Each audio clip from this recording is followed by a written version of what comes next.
أم حسبت أن أصحاب الكهف والرقيم كانوا من آياتنا عجبا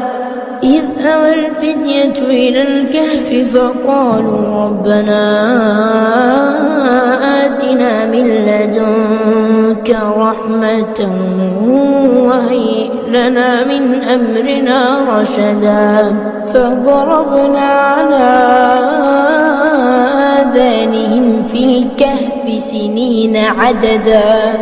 ثم بعثناهم لنعلم أي الحزبين أحصى لما لبثوا أمدا نحن نقص عليك نبأهم